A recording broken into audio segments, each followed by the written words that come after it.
Good afternoon, y'all, and welcome to this second edition of PanAfrikast. We're going to be covering the subject today of Haiti and neocolonialism. As always, I'm your host, Jabir. At Marx is my nigga is my handle on Twitter, and I am your favorite revolutionarily kind communist. Of course, PanAfrikast is not a joint venture. I do it with my comrades Saber, Lectin, and Stella, my esteemed and cherished comrades. Saber, how you doing? I am doing all good. Glad to be back. If anyone wants to find me anywhere, you can search Cybernetics on YouTube and Twitter and Twitch. Indeed. And how about you, Lectin? How you doing today, comrade? I'm doing pretty good. I got positive vibes, feeling like, I don't know, just definitely having that revolutionary optimism going for me right now. If you want to find me, you can find me on Twitter at LectinPHX, LectenPHX. And last but sure as hell not least, we got Stella. How you doing, girl? I'm doing good. Been a pretty good week. If you want to follow me, you can do so on my YouTube, which is the Cosmic Hobbyist, on my Twitter, which is Cosmic Menace, my TikTok, which is Stella Band, and my Twitch, which is also the Cosmic Hobbyist. Hell yeah, sounds good. And of course, y'all. Stella Band. I was permanently banned off of TikTok, so I had to make a new account.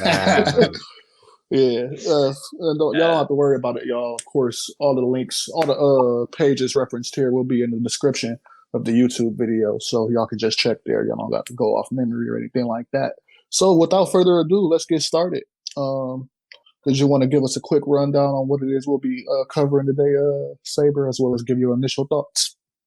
Yeah, so in recent times, in the past few weeks, the president of Haiti was assassinated, and it caused a bunch of news around the world, but also locally as well. And it's definitely a very suspect situation, to say the least. But of course, it is definitely tied to the history of Haiti with the revolution and going forward to the neo-colonial period that came afterwards. So we'll definitely be talking about that in this episode. Very good. And what about you, Lecter? Did you have like some initial thoughts you wanted to share? Yeah, I mean, from especially like our Pan-Africanist perspective, we can recognize the struggle that Haiti has been going through has certainly been critical to the liberation of Africans everywhere. You know, like again, as they were touched on with the history, Haiti looking to develop like the first country in the Western Hemisphere to completely abolish slavery is something definitely not to scoff at. It's definitely something we should look towards and analyze. That's really something that I think is worth understanding as well. Hell yeah, that is very much worth understanding. Thank you, comrade.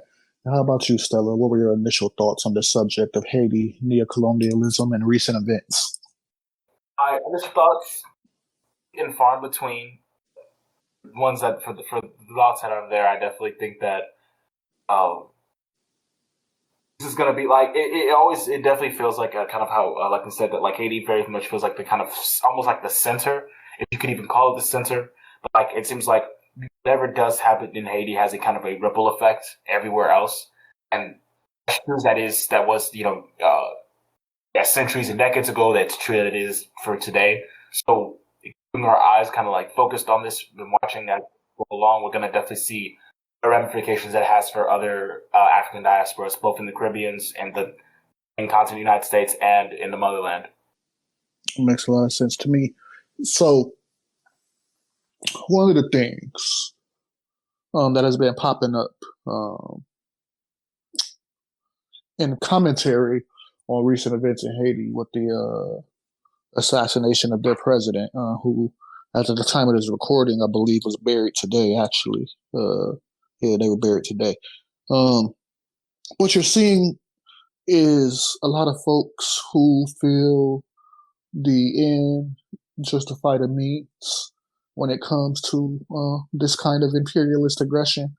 But that is a dangerous stance from the standpoint that, like, the imperialist, the colonialist, these colonizers, they always have more. They always have something even more dangerous, more insidious, more subservient, waiting in the wings. When they, whenever it is they turn on their own, which is what seems to have happened here in the case of the assassination of the Haitian president, who themselves was, quite a reactionary in quite a lot of ways that we'll get into as we, do a bit of a deep dive. But like, Marxism and the National Question, by Comrade Joseph Stalin, of course, talks about this in terms of understanding what it is to be principally anti-imperialist, and what we end up taking from his writings in both the Marxism and the National Question and the Essentials of Leninism,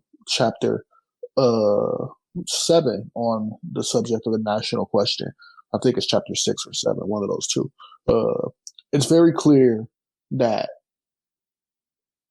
a self-determined struggle of the people against the reactionary government is the anti-imperialist stance, not any kind of interference by imperialist powers, for interests that will quite literally never serve and never work out for the working class. So the only take is to be against the means, which in this case was imperialist aggression and imperialist assassination, against this person trained by like the not even insurgents. I don't want to use that word towards them, but the assassins themselves haven't been trained by the U.S. military, have known to have been speaking English. This is not something that imperialists ought to support. Not the, but because we'd be having a very different conversation right now if it were, radical insurgents from inside the country who had, conducted a struggle, and the result had been this. But that's just not what the case is. Now, necessarily, there's going to be an aftermath. There's going to be a reckoning. There's going to be an attempt by the imperialist powers to install somebody that's even more subservient to American interests, that is more in line with the direction they want to take Haiti in.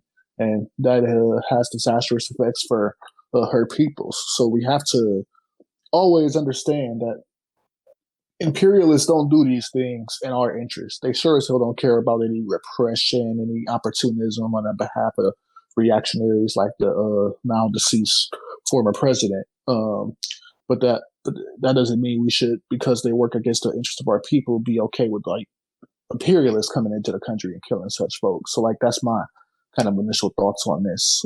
Did you have? It's the one thing I wanted to say that like this reminds me of.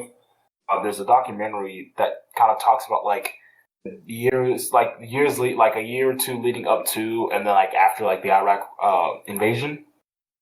And one thing you kind of notice that a lot of the people like when America was at first about to kind of get involved, like a lot of the people there were actually like pretty hopeful, because like definitely did do like horrendous things, and there was definitely repression there.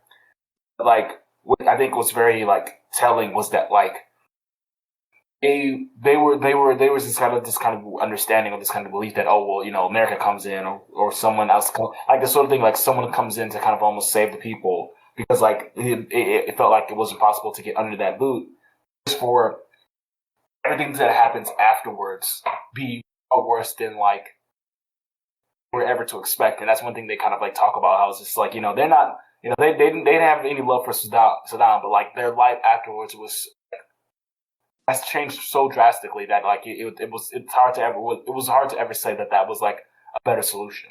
And thinking about this now, where you have people who, like, because of the repression of the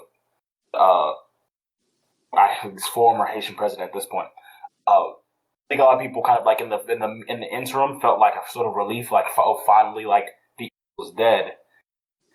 Because we also know that like who was the people that killed him.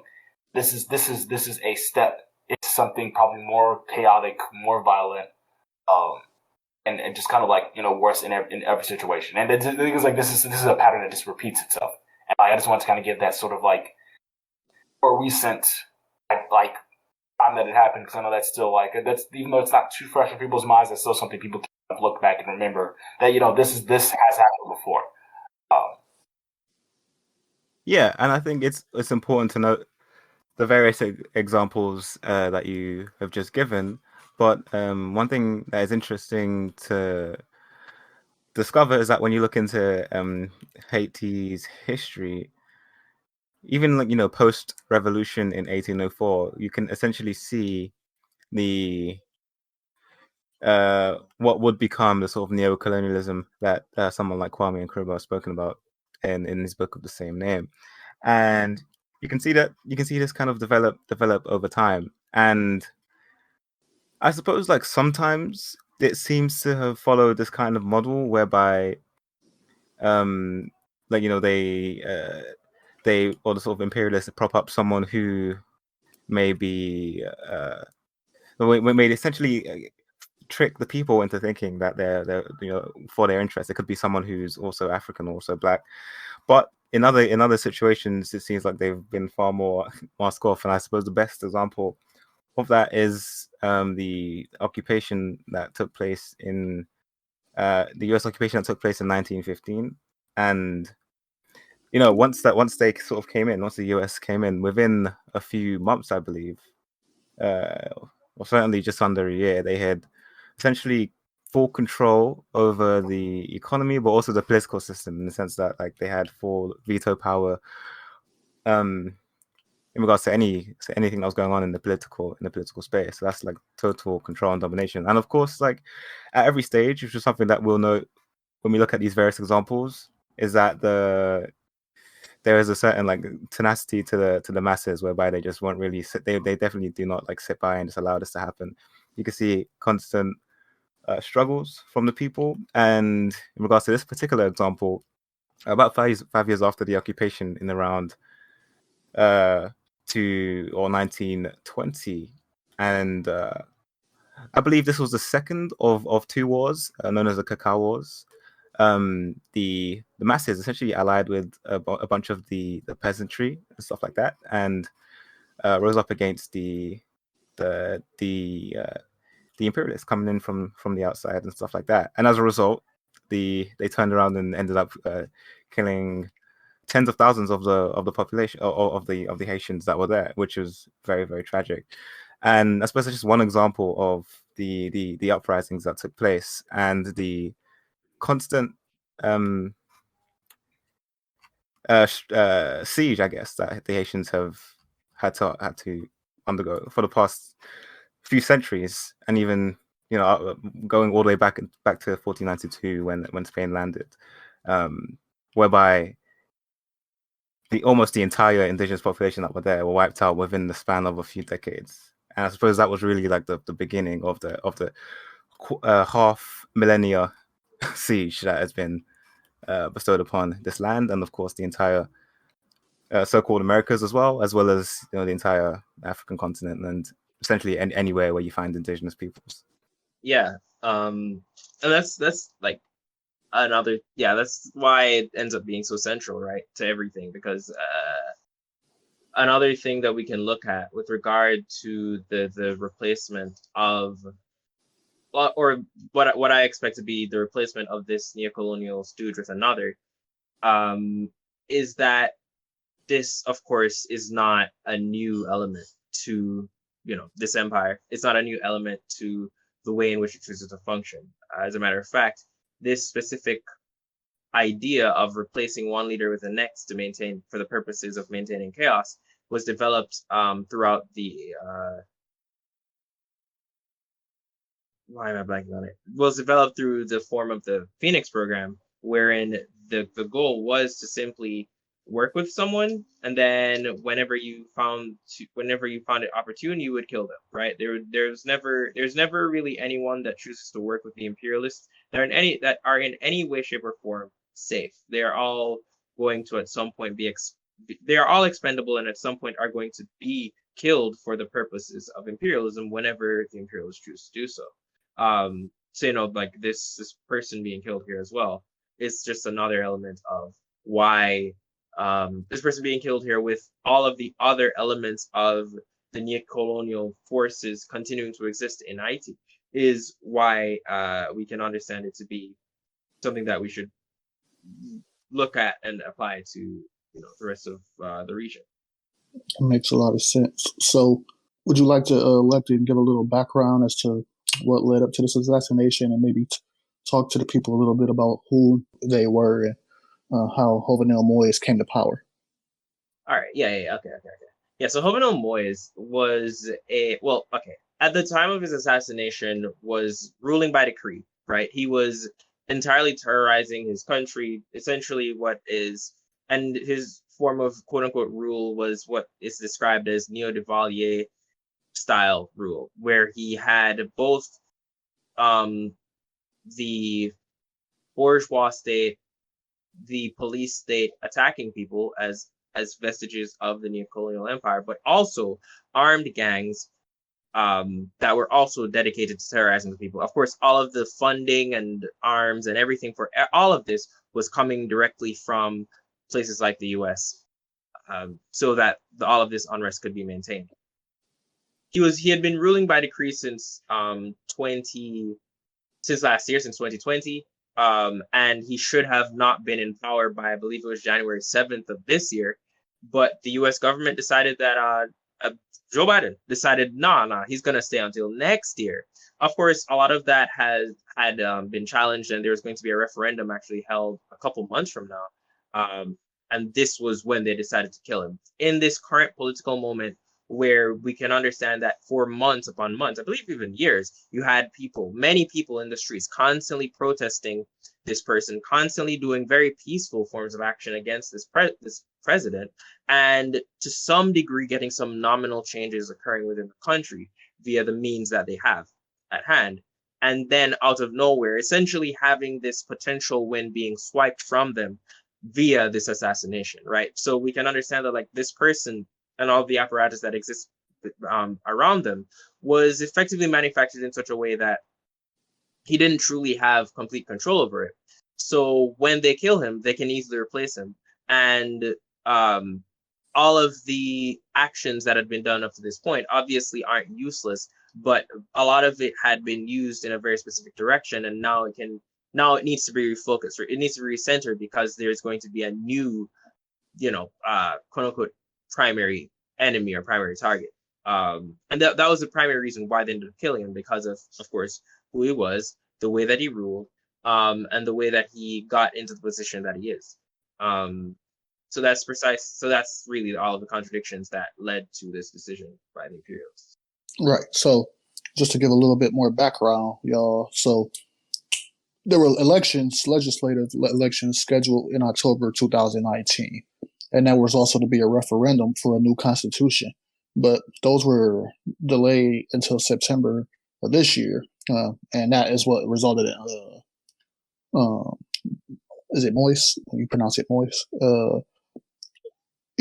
Ruling by decree. There had already been, according to Moïse, a failed coup attempt against him in February of this year. And there were, as a result of that, 23 people arrested.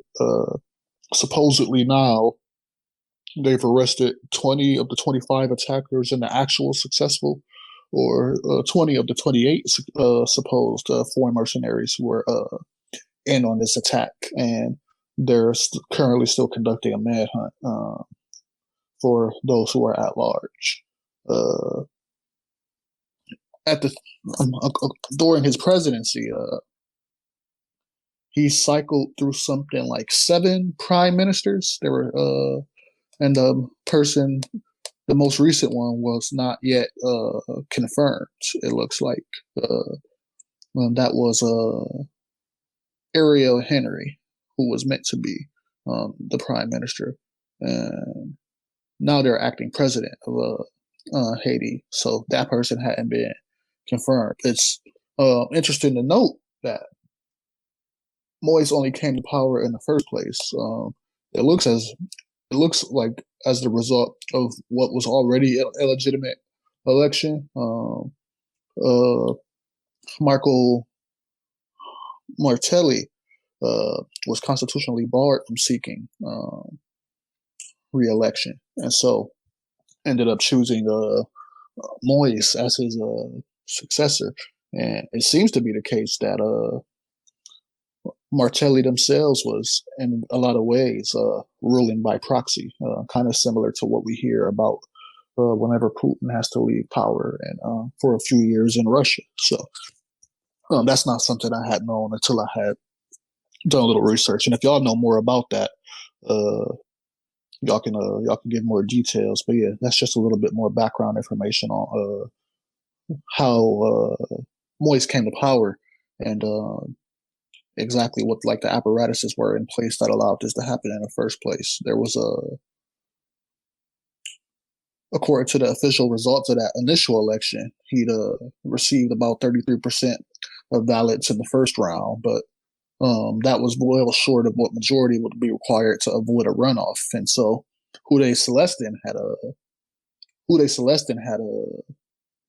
disputed those results, of course, and the mandated runoff was delayed. And of course, that led to more protests, some of which were definitely violent in nature. Those 2015 election results were actually annulled eventually. And when Martelli's term expired, somebody called Holserme Prevert was put in as interim president before fresh elections were eventually held in November 2016. And then in those elections, that's when Moise receives 56% of the official tally, and that's finally enough for him to avoid a runoff, and then he can eventually assume office on February 7th, 2017. So like there was all kind of meddling, interference, and undemocratic lack of accountability that was going on in this process. Yeah, I think another thing that I recall a on-the-ground organizer from Haiti describing is essentially that the reason why that specific amendment was made to the Constitution that forced, could you remind me the name of the person before Moise? As in who the interim president before the finally successful election. Yeah, that's Holserme. Yeah. That's Holserme Prevert. Yeah, the reason why they couldn't continue ruling, I'm not entirely sure if it was them, or anyways, the reason why the previous president could no longer rule is because of the constitutional amendment that was created to prevent any sort of progressive president from continuing to maintain their position for a long period of time. For example, not too long before, they had Aristide, who was very much sanctioned by the people initially. And were you asking about the president who was constitutionally barred from running in 2015? Yeah, that's what. Yeah. I'm talking. Yeah, that's Michael Martelli. Okay, Michael Martelli. Okay, yeah. And so essentially, as far as I understand it, Moïse was so they put it in place so that they could bar any form of progressive president from existing for longer than one term. And so what it ended up causing is that Martelli had to impose someone else, one of his people to continue, and so that he could take reign back. And that person in that in-between period of time was Moïse. Of course, the organizer that I was listening to described it that like it's likely that Moïse essentially wanted to simply maintain that power for himself, and is a part of why this continued down the line that it did.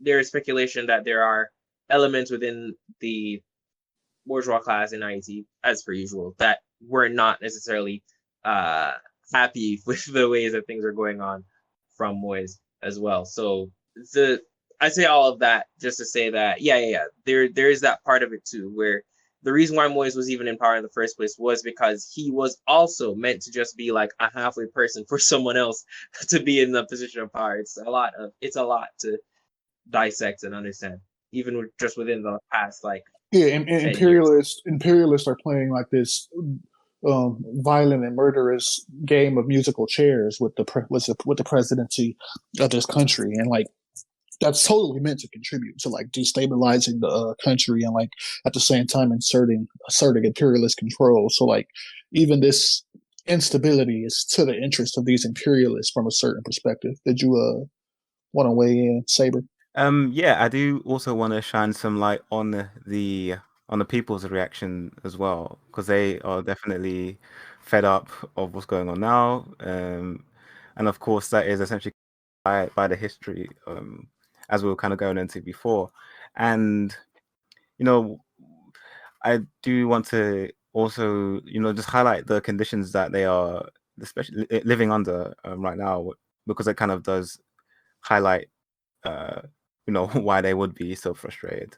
So a few things that I came across was the fact that like most of them, or most of the population, are living under the already very low poverty line. I believe it's $2 a day or something like that. There's also a lot of food scarcity still, lack of clean water. Most people don't, or I mean, a lot of people don't have access to clean water, and running toilets and just running water and stuff like that. The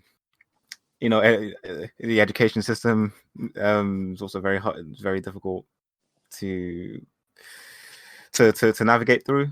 So these are some of the things that on top of what Moyes and his ilk have been doing over the past few decades with the backing of the US, just the actual impact of the people as well, and exactly why they'd be so angry about it. And so it's no surprise when you look at the protests that are going on, and the people rallying around to try to oust these forces from their country for good. So I do want to kind of get into how this kind of plays into the wider context of the Caribbean as well, and just like Central and South America. So so how does this fit into like the wider context in terms of the other countries in the region? Yeah, I think Latin's the best way to answer that question. Yeah. Well, so with the wider context, I would say that with this specific assassination, well, firstly, it's unsurprised that it's been planned for a long time, right? It had been planned since November.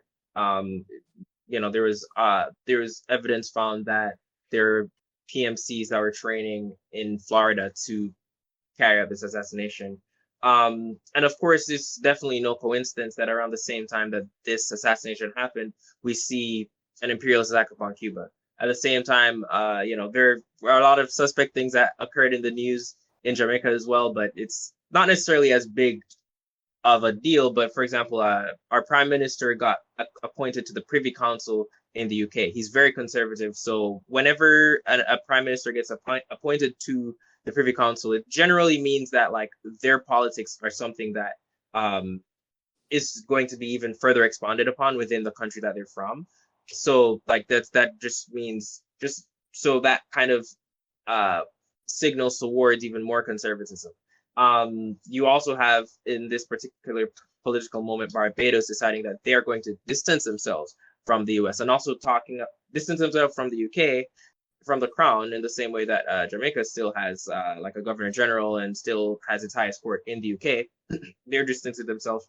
Barbados is distancing themselves from that, and are also embracing a connection between themselves and China, right? So what we're seeing is that we're seeing generally more progressive and leftist politics becoming more prevalent within the region in the countries that already have it, and where there are countries that are going down a more neo-colonial path, they're being even more deeper down into that form of neo-colonialism. The exploitation is going further. They're getting, the people who are working in line with the neo-colonialist line are getting upgrades, and the people that are challenging it are getting even more vicious attacks from the empire. It's a significant part of the reason why we saw the withdrawing of troops from Afghanistan is so that they could very much roll out troops in other places across the world as well. So what we can expect within the region in the coming months is likely even further escalation. I do believe that a lot of this was simply the start of something even bigger. As far as I can tell, a lot of groundwork is essentially being laid for a lot of things. For example, now there are many people with their minds made up on a certain like element of the situation in Cuba, right? There was a significant online campaign. There were many bots. It was jokingly called the Bay of Tweets for a reason. to ensure that people sort of had this idea that, oh, well, Cuba is evil. When, as far as I could understand it, most people that I was talking to could generally see Cuba as a positive thing, despite the fact that it has a communist party as a critical element of its state infrastructure. So yeah, as I said, what I can see coming and this specific assassination is that it is a part of a larger plot to sort of further this exploitation across the region, to ensure that they have the greatest form of, the imperialists have the greatest form of compliance from the people that they want to have. And I do expect that this is, again, just the start of something that will continue to ramp up with regards to aggression, with regards to the deployment of more forces on the ground in countries that are challenging the U.S. hegemony, etc. Good point, comrade. So, what do we know about the interim president of Haiti? Like, is there anything? The one that resigned today, as at this recording, at this point of recording. Exactly. I don't think I know that much, unfortunately. Wait, hold on. Okay, well, we might have to do some researching. Yeah. Get them. So, it's a foreign. Well, it's not Claude Joseph. He was acting prime minister of Haiti from April 14th to July 2021, but that's not the acting president. We gotta find out who. It would just be good to inform people who exactly replaced the Moïse, and then also just kind of let people know what's in the wings, who's running, who's on tap to take this position, and like what their interests be. These are the kind of questions that we kind of want to present to the folks, so that when we're talking about this, they understand exactly what the line is from these imperialists in terms of what it is they're looking to accomplish. So, what do we know about what it is they were attempting to accomplish with this assassination in the first place? Like, what exactly? Why didn't Moïse seem to work for whatever the imperialist agenda is, as far as y'all can tell? Well, one thing that does come to mind that I've kind of noticed when I look at these kinds of leaders that are being propped up by imperialists is that, like, once they become too unpalatable to the people, it's as though they kind of just have this thing where it's like, you need to control this population, otherwise we're going to find someone who will do a better job than you do while still maintaining our interests. And so that seems to be one thing that seems to be a recurring theme when I look at presidents are also in the same position across the world, right, both like present and past. So what's going on in terms of like how the Haitian people are being treated during his presidency? What are some of the repressions that our Haitian comrades are protesting against that necessarily lead to anti-government sentiment and support? Well, I'm not entirely sure on specifics. Aside from the the continuation of the deteriorating conditions of the Haitian people, some of the things that I mentioned before in terms of just food scarcity, water scarcity, lack of education, lack of access to healthcare, just generally living like well below the poverty line, and just a kind of increasing of that would make, at least from my understanding, the people just increasingly more like disillusioned. And I think you can kind of see that with the turnouts and stuff like that. Like, when you have so little turnout, I mean, it does go to show that, like, in some sense, that the people just don't really have any faith in the political system. So what you're saying is that, like, essentially that, like, the kind of the purpose of these sort of like imperial puppets, you could say, once that purpose, which one is to kind of like keep not just to kind of like open up like the country's like economy for like as much as it also is to keep like, the people from, I guess, moving afterward, I assume, just like in their kind of resistance start to like so did kind of remove from like that sort of like grip. Uh, once that happens, that's when like the imperial like their bosses, right, come and say that yeah, no, you're basically not doing your job. Oh, is that what you're saying? So is that what typically is happening in Haiti right now, where like the people are starting to become so much that they're just kind of like moving away, and that alone is enough for a threat for someone like the United States, for example, to be like, yeah, no, we gotta start over. Uh, Yeah, we need to find someone that is that has a more control, that's more respectable, that can kind of keep a respectable face to this empire, I guess. Yeah, a critical element to the development of neocolonialism is the idea that the citizens sanctioned the person that is in power, right? It's sort of to say, well, this general idea that, okay, well, the person doing the oppressing looks exactly like you now, so very clearly, the problem doesn't lie in the system, but in just this one individual. That maybe if you just change the individual, you can potentially do something about it. But in actuality, if you look at the entirety of the system, you can recognize that the people who really were backing the system economically, monetarily, I mean, even socially, if you're talking about the most definite propaganda that was there, yeah, it's certainly coming from the imperial powers such as core group, the US, Canada, and France.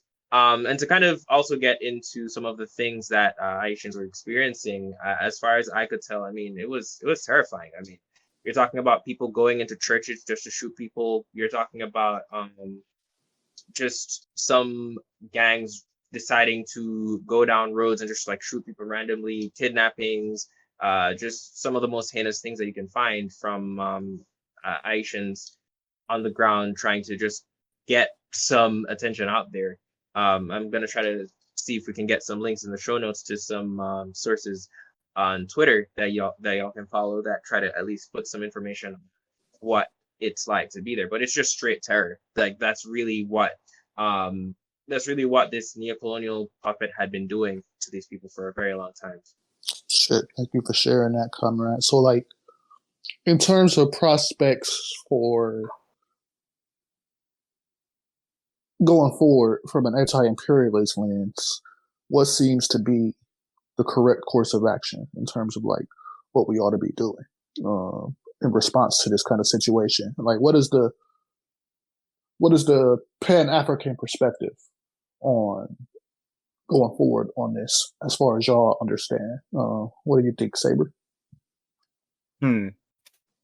Well, I think first of all, just getting the correct information out there is definitely an important thing, because you do I have somewhat seen some people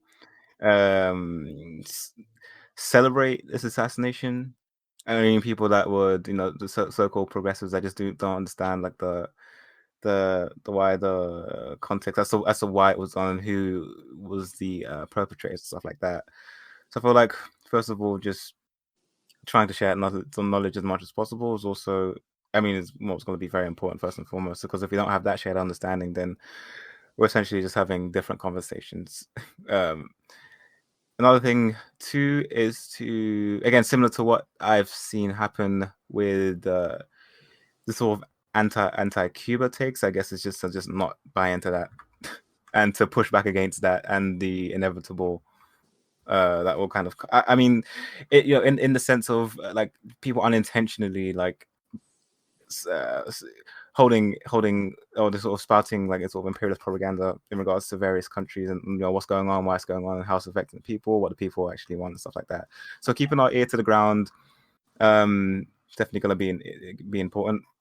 Supporting the anti-imperial struggles that's going on there right now, and also just understanding the history. I can't tell you how many like eye-opening moments I've had in the past few weeks just researching for this and just reading through the Haitian Revolution, not only just to correct the flawed history that we've had, or that we've pretty much all of us have received over the past few decades, but also just as you said, from a sort of Pan-African perspective, as an act of, as a kind of just inspiration to look at what was done in 1791 to 1804, and the harrowing efforts that the people went through to fight for their liberation under the conditions that they did. And it kind of goes to show that, like, even in our times, it's possible to fight to send ripples across the entire system. Even though in our time, like, the technologies are far greater, that there's definitely a lot of optimism to be mined from researching the successful revolutions of the past, like in Haiti. So yeah, that's a strong point, comrade. So, to give an example of just exactly what we're dealing with propaganda-wise, one of the like images that was circulating around on the Twitters is like a supposed anti-government protest of these anti-Cuban government Cubans living inside the country, and yet when you like scroll into like the picture, or like zoom into the picture rather, it's an image circulating from like protest in Egypt. Like they're quite literally posting images on BBC and Newsweek articles about these protests that are not even images that are coming from inside the country, just blatantly lying to people about how much anti-government sentiment there is. And it's not like this is the first time they do stuff like that. They do shit like that all the time. I mean, during the Hong Kong protests, you can see British and French and American flags popping up. They circulated false images from like old famines from a decade prior, back in the 30s, when trying to spread propaganda about Ukrainian famine, for example. Like, this is just the kind of shit they do to like get people like all riled up. So like we got to be like making sure that we're being careful and like what kind of what we're sharing, and also just making sure people understand what it is they're looking at when they're consuming propaganda and when they're trying to like do their research, because you can easily get caught up in the bullshit and end up being like one of these 50-50s, or everything is 50-50 both sides motherfuckers. You don't want to fall into that trap, because that ends up with you on a path to doing nothing at all. Sounded like you wanted to say something, Stella. So I did kind of want to like, it was more of an echoing on how you guys were talking, but like in terms of like, salute, like, and in this situation, like one of the practical solutions we can do within like our local spaces is combat this propaganda when it comes to not just in Haiti, but like all the Caribbean and like globally. And kind of one of the things to kind of like, obviously like what we like to do like is we like to connect stuff that's going on there, like everywhere else, to like stuff that's happening here. And I think it's important, like a Malcolm X phrase actually like comes to me. And basically it was a speech where he said that if you think that you have to fix Missouri before you have to fix the Congo, you'll never fix Missouri.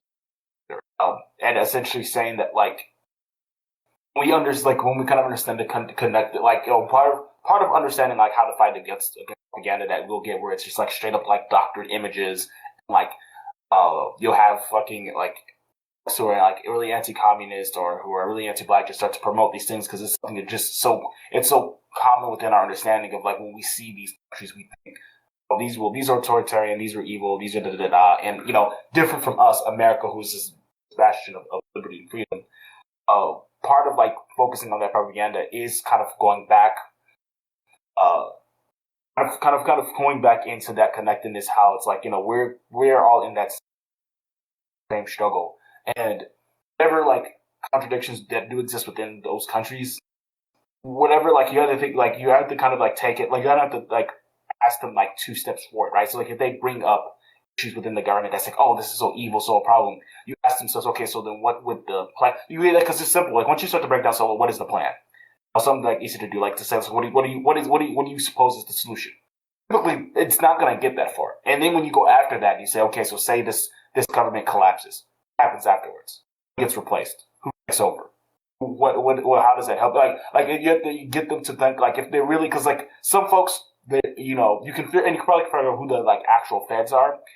People just kind of like taken by propaganda is that like whether or not they actually like how they actually respond, because if they really do care about the people there and they really think they're just like honest to God, just not understanding this propaganda.